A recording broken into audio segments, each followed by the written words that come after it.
5 নম্বরে ওই সময় মানুষেরা ছিল চূড়ান্ত রকমের জাহেল। সেই জাহেলাতের সবচেয়ে বড় দিক ছিল তারা ছিল মূর্তি পূজারী।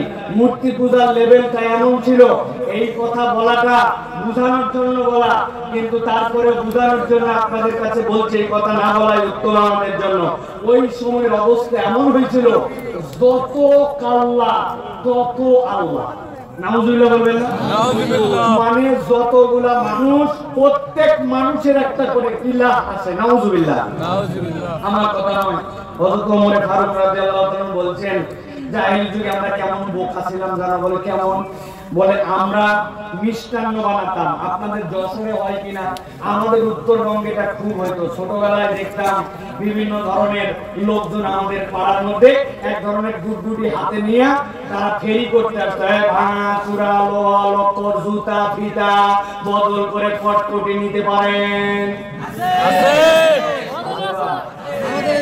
কটকটি ভাই আব্বা খাইতে দিতে চাইতো না, বলে এটা খুব খারাপ, এটা সিটকা বেশি, এটা খাওয়া যাবে না, এটা বাজে জিনিস দেবো না। কিন্তু আমার তো জান খালি কটকটি। আপনাদের তিনি একবার গালের মধ্যে লাগায় রাখলে সারাদিন পার হয়ে যেত চিটকা কটকটি, ঠিক না? ওমর ফারুক রাদিয়াল্লাহু তাআলা বলছেন, আমাদের সময়ও মক্কাতে আমরা কিছু মিষ্টান্ন বানাতাম। এখন আমরা সুন্দর করে মিষ্টান্ন বানাইছি, বানায় একটা রূপ দিছি, একটা মূর্তি বানাইছি, বানায়া নিজের হাতে বানানো কটকটিকে বলছে তুই আমার ইলাহ। এরপরে বগলে করে নিছি, নিয়ে চলে গেছি বাহিরে।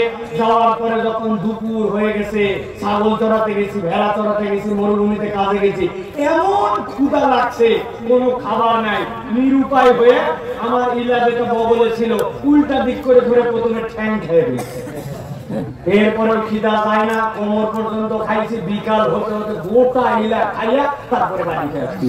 হযরত ওমর বলছেন, আমরা এমন বোকা যে নিজের হাতে বানানো ইলা নিজেরা খাইতাম। খানায় কাবাকে মূর্তির মিউজিয়াম বানাইছিল।